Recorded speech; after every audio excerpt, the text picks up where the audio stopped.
Very good afternoon to all of you students. कैसे हैं आप सभी लोग? मैं उम्मीद करता हूं आप सभी लोग अच्छे होंगे। Topic relation and function run हो रहा है। हम लोगों ने बहुत आसानी से रिलेशन को कवर कर लिया है। हालांकि मैं आपको बताना चाहूँगा कि रिलेशन एंड फंक्शन अपने आप में एक कॉम्प्लिकेटेड टॉपिक है।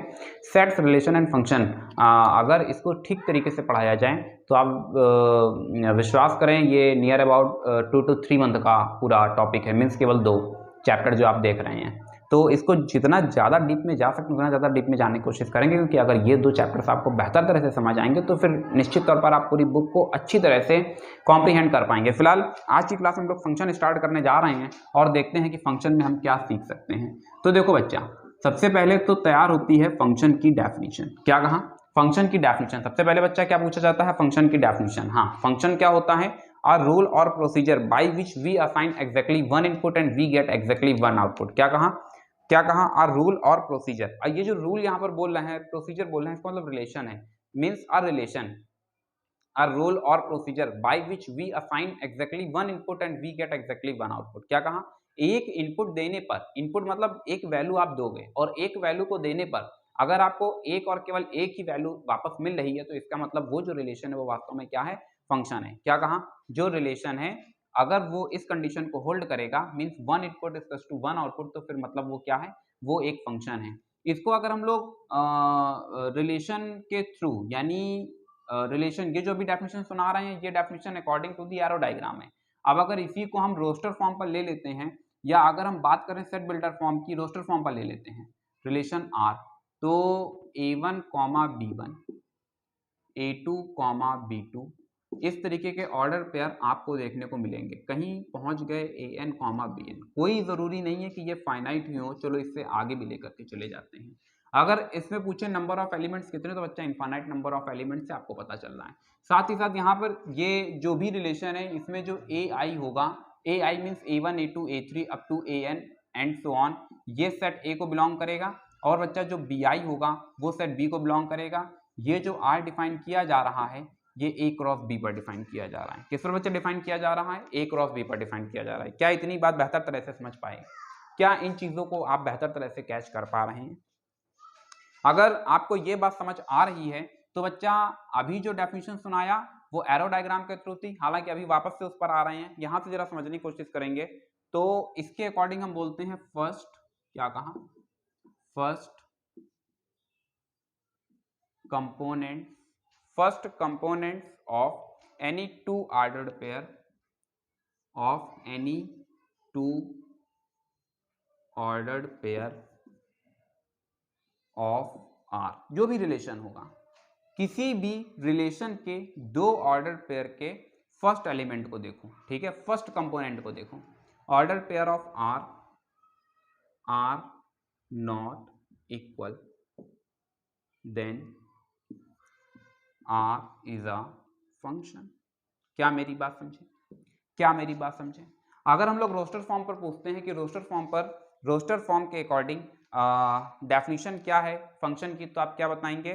First two component of any two ordered pair of a relation R are not equal, then R is known as the function. क्या कहा? अगर किसी भी ऑर्डर पेयर के, किसी भी रिलेशन के दो ऑर्डर पेयर के first element, first component same नहीं है, एब्सिसा सेम नहीं है, तो इसका मतलब वो बच्चा क्या है? वो फंक्शन है। अब ये जो अभी हम लोगों ने डेफिनेशन सीखा है रोस्टर फॉर्म के थ्रू, इसी को अभी हम लोग सीखने जा रहे हैं बच्चा किसके माध्यम से? जो अभी सबसे पहले सुना रहे थे, एरो डायग्राम के थ्रू। एरो डायग्राम से इस टॉपिक को समझना थोड़ा सा ज्यादा आसान होता है। हालांकि हमने लिया a to b, तो बच्चा ये एक रिलेशन, इसमें r डिफाइन किया गया है।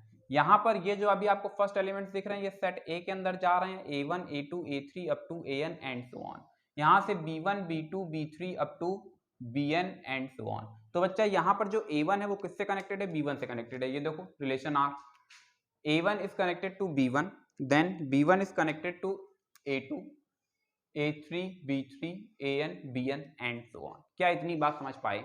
यहां पर अभी जो इसके सबसे पहले मैं डेफिनेशन बताता हूं उसमें क्या बता रहा था? अ रूल और प्रोसीजर, अ रूल और procedure by which we assign exactly one input, केवल एक इनपुट देते हैं, and we get exactly one output, और ठीक एक ही आउटपुट हमें मिल रहा है। तो इस तरीके का जो रूल है इसी को हम क्या नाम दे देते हैं? फंक्शन नाम दे देते हैं। क्या नाम देते हैं? फंक्शन नाम देते हैं। क्या इतनी बात समझ पाए? क्या इतनी बात बेहतर तरह से समझ पाए? क्या इतनी बात बेहतर तरह से समझ पाए? आप मुझे यहाँ से एक होमवर्क मैं आपको दे रहा हूँ, आप मुझे बताएंगे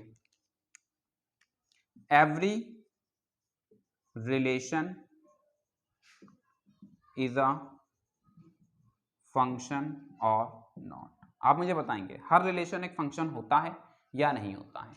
अगर नहीं होता है तो क्यों नहीं होता है, अगर होता है तो क्यों होता है? आप विद रीजन आप मुझे इस सवाल का जवाब कमेंट सेक्शन में बताएंगे। आइए जरा आगे समझने की कोशिश करते हैं और देखते हैं कि क्या हो सकता है, क्या सीख सकते हैं। सर एक एग्जांपल से बता दीजिए कि जो डेफिनेशन आप बता रहे हैं कुछ कम समझ आ रही है। चलिए एग्जांपल से हम लोग समझ लेते हैं और देखते हैं कि एग्जांपल में क्या हमें सीखने को मिलेगा। जस्ट लाइक एक रिलेशन आर जो है वो रियल नंबर पर डिफाइन कर दिया और ये बच्चा डिफाइन कुछ इस तरीके से किया जा रहा है x, y such that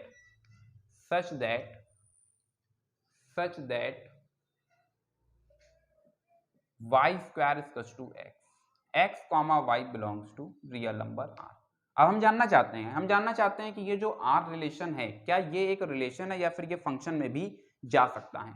आइए जरा समझने की कोशिश करते हैं। बच्चा अगर हम x को एक इंडिपेंडेंट वेरिएबल है, अगर हम x को 1 दे दें, क्या कहा, अगर हम x को 1 दे दें, ध्यान से समझना, अगर x को देते हैं 1 तो y square equals to 1, then y equals to plus minus 1, y equals to क्या मिलता है, प्लस माइनस 1 मिलता है। y equals to plus minus 1 कब मिलता है, जब x को 1 असाइन किया, यानी जब x को 1 दिया तो एक बार प्लस 1 वैल्यू मिली और फिर एक बार हमको क्या मिल गई, माइनस 1 वैल्यू मिल गई। क्या इतनी बात समझ में आई?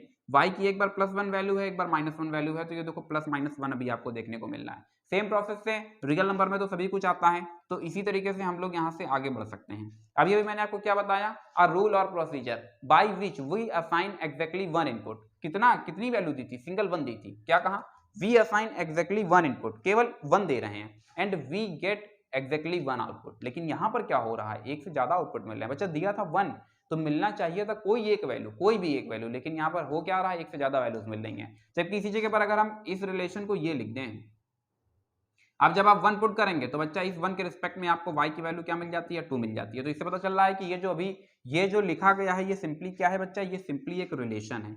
ये क्या है, ये एक सिंपली रिलेशन है। ये कभी भी फंक्शन में कन्वर्ट नहीं हो पाएगा, ये कभी भी फंक्शन में कन्वर्ट नहीं हो पाएगा। क्यों नहीं फंक्शन में कन्वर्ट हो पाएगा, आपको शायद समझ आ रहा है, क्योंकि इसको एक इनपुट दे रहे हैं और एक से ज्यादा आउटपुट हमें देखने को मिल रहा है। मैं उम्मीद करता हूं कि डेफिनेशन फंक्शन की अच्छे से क्लियर हो गई होगी according to the arrow diagram and according to the roster form. यानी रोस्टर फॉर्म से जब हम बात करते हैं तो रोस्टर फॉर्म में बच्चा क्या होता है, कोई भी दो ऑर्डर पेयर, एक ही रिलेशन के कोई भी दो ऑर्डर पेयर के फर्स्ट कंपोनेंट सेम नहीं होने चाहिए। अगर ऐसा है तो इसका मतलब क्या है कि वो फंक्शन है, अदरवाइज फिर वो फंक्शन नहीं है। आइए जरा समझने की कोशिश करते हैं कि अब हम लोग क्या सीख सकते हैं। चलिए क्वेश्चन नंबर 1 अगर हम देखते हैं तो क्वेश्चन नंबर 1 इसी जगह से शुरुआत करेंगे।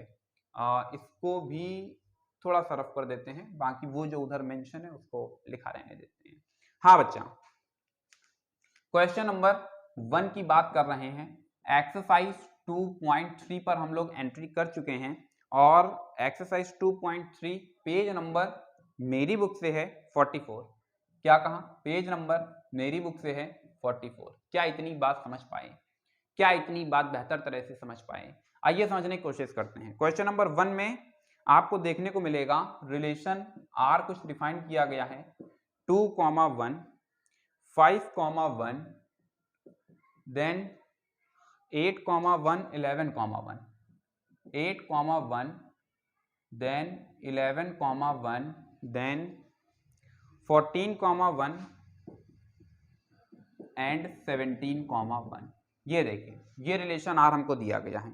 हमसे पूछ रहा है कि बताइए क्या ये रिलेशन एक फंक्शन में कन्वर्ट हो पाएगा या नहीं हो पाएगा। दो तरीके हैं प्रूफ करने के। नंबर 1 मेथड, ये देखो यहाँ पे लिखा गया है कोई भी दो ऑर्डर पेयर यहाँ से सेलेक्ट करो और देखो उनके फर्स्ट एलिमेंट सेम है या नहीं है, यानी फर्स्ट कंपोनेंट देखो।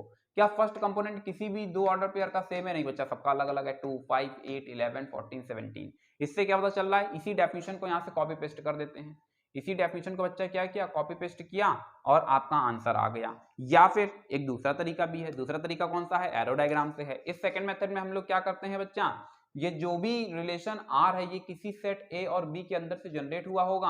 हालांकि ये तो पता नहीं है कि ए क्या है बी क्या है, फिलहाल रिलेशन जो है वो डिफाइन कर रहे हैं। 2 इज कनेक्टेड टू 1,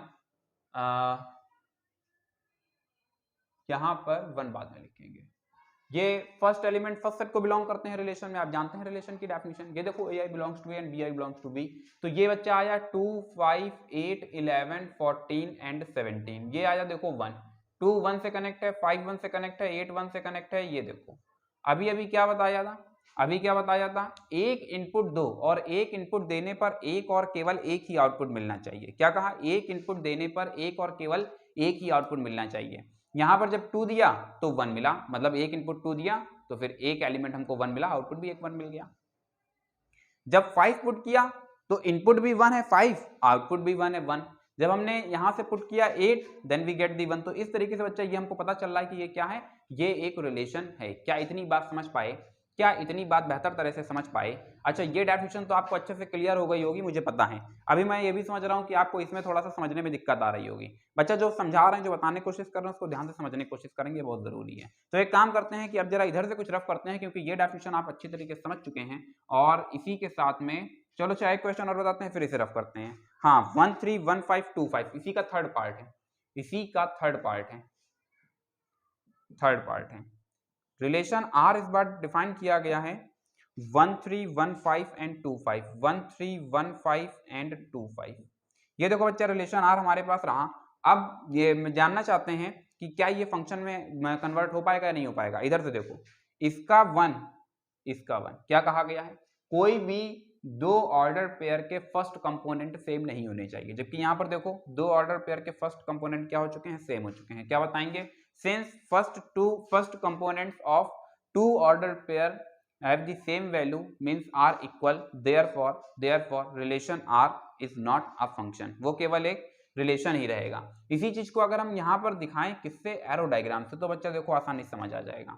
1 3 का मतलब है 1 इज कनेक्टेड टू 3, फिर 1 5 का मतलब है 1 इज कनेक्टेड टू 5, तो 1 इज कनेक्टेड टू 5, और फिर 2 5 का मतलब है 2 इज कनेक्टेड टू 5। देखो ये डायग्राम बन रहा है। अब यहाँ से बच्चा इस पॉइंट को जरा समझना होगा। हम दे रहे हैं एक इनपुट, हमने दिया 1, जबकि वो आउटपुट तुम्हें कितने दे रहा है, 2 दे रहा है, यानी 3 भी दे रहा है 5 भी दे रहा है। अभी हम डेफिनेशन क्या बता रहे थे, रूल और procedure by which we assign exactly 1 input and we get exactly 1 output. एक इनपुट देने पर एक और केवल एक ही आउटपुट मिलना चाहिए। हो क्या रहा है, इनपुट एक दे रहे हैं जबकि आउटपुट हमें 2 मिलना है, एक 3 और एक 5 मीन्स 5। इससे पता चल रहा है कि ये क्या है, ये रिलेशन महज एक रिलेशन है, ये फंक्शन में कन्वर्ट नहीं हो पाएगा। हाँ, अब हम लोग क्या करते हैं, जरा एरो डायग्राम को थोड़ा सा डीप में समझने की कोशिश करते हैं, और इसी के साथ में फंक्शन को और क्लियर करेंगे कि फंक्शन आखिरकार कितना एडवांस हो सकता है। याद रखेंगे जहां से 11th आपका क्लोज होगा रिलेशन एंड फंक्शन में, क्लास 12th की शुरुआत इसी जगह से होगी। मैं फिर भी आपको सजेस्ट करूंगा, बहुत ज्यादा पढ़ने में कोई दिक्कत नहीं होती है, और इस तरीके के अपने यहाँ स्टूडेंट्स रह चुके हैं जो 11th में थे और 12th की क्लासेस ज्वाइन करते थे। आप लोग भी कम नहीं है, और ये कुछ कॉम्प्लिकेटेड नहीं है यार। अगर सपोज करो सीबीएसई में नहीं होते, अगर तमिलनाडु बोर्ड में होते तो वहां तो एक ही सेमेस्टर में सब कुछ है, तो क्या वहां पर आप नहीं पढ़ते हैं? तो साउथ में लगभग इधर तमिलनाडु हो गया, केरला हो गया, कर्नाटका हो गया, तो इधर पे जब भी आप देखेंगे तो रिलेशन एंड फंक्शन सेट्स ये 11th 12th में अलग अलग नहीं बच्चा, स्टेट बोर्ड में ये सब एक ही साथ वहां पढ़ाया जाता है, और एक साथ मेरे हिसाब से भी होना ही चाहिए। बात समझे या नहीं समझे? तो 12th की वीडियोस को वॉच करेंगे तो वो भी आसानी समझ आ जाएंगे। फिलहाल अगर नहीं वॉच करना है तो कोई बात नहीं। चलिए फंक्शन को थोड़ा सा और समझते हैं। बच्चा देखो फंक्शन का जो नोटेशन होगा वो f such that a tends to b से होगा। क्या कहा, f such that a tends to b। Function को एक और भी अनदर नाम से जानते हैं, इसको हम मैपिंग भी बोलते हैं। क्या कहा, मैपिंग भी बोलते हैं, ठीक है। इसे ट्रांसफॉर्मेशन भी बोलते हैं, ठीक है। तो f a tends to b, इसकी अगर अनदर डेफिनेशन की बात करें तो बताते हैं कि अब मैपिंग और रूल और procedure f from two non empty sets a to b, ठीक है। यहां पर एक बात कही जा रही है, नॉन एम्प्टी सेट्स, यहां पर एक बात कही जा रही है कि a और b दोनों ही कैसे होने चाहिए, नॉन एम्प्टी। आपके लिए होमवर्क है, आप मुझे बताएंगे कि आखिरकार ये नॉन एम्प्टी क्यों होने चाहिए। क्या ऐसा पॉसिबल हो सकता है कि हम इन्हें नॉन एम्प्टी की जगह एम्प्टी ले लें? क्या कभी ऐसा हो सकता है कि हम a और b को नॉन एम्प्टी की जगह एम्प्टी सेट्स के फॉर्म पर ले लें? क्या मेरी बात आप समझ पाए? क्या मेरा क्वेश्चन आप समझ पाए? जब भी हम लोग रिलेशन फंक्शन की बात करते हैं तो वहां पर बताते हैं कि a और b दोनों कैसे होने चाहिए, नॉन एम्प्टी होने चाहिए। मैं जानना चाहता हूं कि टू एम्प्टी सेट्स को लेने पर एक तुमको रिलेशन मिलता है जिसको वाइड रिलेशन बोलते हैं, तो क्या सेम पैटर्न पर हम दो एम्प्टी सेट्स फंक्शन के अंदर ले सकते हैं? अगर ले सकते हैं तो क्यों ले सकते हैं, और नहीं ले सकते हैं तो क्यों नहीं ले सकते हैं, रीजन देना ना भूलें। आगे बढ़ते हैं बच्चा। एरो डायग्राम की हम लोग चर्चा कर रहे थे और हम लोग एरो डायग्राम से टॉपिक को थोड़ा बेहतर तरीके से समझने की कोशिश कर रहे थे। कुछ सर्टेन कंडीशंस हैं जिनको समझने की कोशिश करेंगे, ठीक है, वो एरो डायग्राम से ही आपको क्लियर होंगी। एक रिलेशन तभी एक रिलेशन कहलाएगा, एक रिलेशन तभी तक एक रिलेशन होगा जब तक कि वो इन सर्टेन कंडीशंस को होल्ड करेगा। मतलब A1 A2 से ले करके कुछ हमने ले लिया, चलो ABC ले लेते हैं वरना फिर कंफ्यूज होने लगोगे। ABCD, ठीक है, PQRS PQR। कभी ऐसा हो जाए कि एक इनपुट देने पर एक आउटपुट तो मिल रहा है, क्या कहा, एक इनपुट देने पर एक आउटपुट तो मिल रहा है, मगर यहाँ का कोई एक एलिमेंट इस तरीके का एग्जिस्ट कर रहा है जिसका कोई भी इमेज यहाँ पर एग्जिस्ट ही नहीं हो रहा है, तो ये फंक्शन नहीं बना पाएगा। ये महज एक क्या रिलेशन है, ये फंक्शन नहीं है। इसी में एक दूसरी कंडीशन देखेंगे, कभी ऐसा हो जाए कि इनपुट एक जा रहा है लेकिन आउटपुट आपको एक से ज्यादा देखने को मिल रहा है, ए बी, यहाँ से सी डी ई, ए इससे कनेक्टेड है और फिर ए इससे कनेक्टेड है, एक इससे, बी ई से कनेक्टेड है। यहाँ पर देखो एक इनपुट और दो आउटपुट हैं, एक इनपुट दिया गया, दो आउटपुट मिल रहे हैं। बच्चा ये एक दूसरी कंडीशन है जिसमें ये फंक्शन में नहीं कन्वर्ट हो पाएगा, ये महज एक रिलेशन है। इसी में एक तीसरी कंडीशन हम लोग देखते हैं और तीसरी कंडीशन में इसका एक रिवर्स पार्ट बच्चा देख लेते हैं। कभी ऐसा हो जाए PQRST एक दो ऑब्जेक्ट का एक इमेज हो सकता है, एक ऑब्जेक्ट का दो इमेज नहीं हो सकता है। फंक्शन की बात समझे, फंक्शन में क्या कहा गया है, ये बच्चा फंक्शन होगा, क्या कहा, ये फंक्शन हमारा होगा। और क्या बात आपको समझाई जा रही है, कहा जा रहा है कि दो अलग अलग ऑब्जेक्ट का एक एलिमेंट हो सकता है, एक इमेज हो सकता है, मगर एक ऑब्जेक्ट का दो इमेजेस कभी क्रिएट नहीं होगा। क्या इतनी बात समझ पाए, क्या इतनी बात बेहतर तरह से समझ पाए? अगर छोटी सी बात करें रिलेशन और फंक्शन की तो इस जगह से क्लियर हो जाता है। ये देखो फंक्शन नहीं है मतलब ये रिलेशन है, ये फंक्शन नहीं है लेकिन ये रिलेशन है। तो याद रखेंगे जब हम लोग बात करते हैं डोमेन की, क्या कहा, जब हम बात करते हैं डोमेन की, तो डोमेन में जो फंक्शन का डोमेन होता है, क्या कहा, जो फंक्शन का डोमेन होगा वो डोमेन, फंक्शन के केस में domain equals to set A, function का जो डोमेन होगा वो हमेशा जो पहला वाला सेट होगा इसके इक्वल होगा। जबकि जब हम बात करते हैं रिलेशन की, क्या कहा, जब हम बात करते हैं रिलेशन की तो याद रखना रिलेशन के केस में, क्या कहा, रिलेशन के केस में जो डोमेन होता है, डोमेन वो सबसेट भी हो सकता है, डोमेन में बी अ सबसेट ऑफ ए। मेरी बात समझे या नहीं समझे? जो रिलेशन का जो डोमेन होगा वो सेट ए का सबसेट भी हो सकता है। आपको याद होगा ये जो मैं आपको समझाने की कोशिश कर रहा हूँ ये आप ऑलरेडी सीख करके आए हैं, आपने इसको सीखा है क्वेश्चन नंबर फर्स्ट का part 1 exercise 2.2 NCERT text book से एक्सरसाइज 2.2 आप अडॉप्ट करना। आप देखेंगे क्वेश्चन नंबर 1, वहां पर जो डोमेन जनरेट हुआ है वो एक्चुअली सेट ए का एक सबसेट था। शायद 1 2 3 4 शायद 4 वैल्यूज उसके अंदर आ रही थी, मोस्ट प्रोबेबली शायद 5 4 तक आ रही थी, ठीक से याद आ रहा है मुझे। ठीक है, तो बच्चे ये आपको अब दो चीजें क्लियर होने को मिल गई हैं और अभी आपको समझ आ रहा होगा कि यहाँ पर क्या कहा जा रहा है। डोमेन और रेंज को थोड़ा सा और क्लियर करते हैं। डोमेन का जो सेंस होता है वो हमेशा एक्स एक्सेस से होता है। डोमेन का सेंस बच्चा किससे होता है, एक्स एक्सेस से होता है। जबकि बच्चा जो रेंज होता है वो हमेशा किससे कनेक्टेड होता है, वाई एक्सेस से कनेक्टेड होता है। किससे कनेक्टेड होता है, वाई एक्सेस से। हालांकि आप इसमें इस बात को बेहतर तरीके से जानते हैं कि अब अगर फंक्शन की कैटेगरी में हम लोग चल रहे हैं तो ये एक मैपिंग आपके सामने एफ रही, ये एक सेट ए रहा, ये एक सेट बी रहा। यहाँ पर इसको अब हम नाम देंगे डोमेन, क्योंकि फंक्शन के अंदर जो सेट ए होता है वही डोमेन होता है। जबकि याद होगा लास्ट क्लास में मैंने आपको डोमेन, कोडोमेन, रेंज पढ़ाया था रिलेशन के अंदर, जिसमें मैंने आपसे कहा था कि जो डोमेन होता है वो इस सेट ए के अंदर, शायद आप वीडियो देखना, वॉच करना लास्ट वीडियो, तो आपको देखने को मिल जाएगा, सेकंड लास्ट वीडियो है शायद। अब अच्छा इसके बाद हम यहाँ पर देखते हैं तो ये होता है कोडोमेन।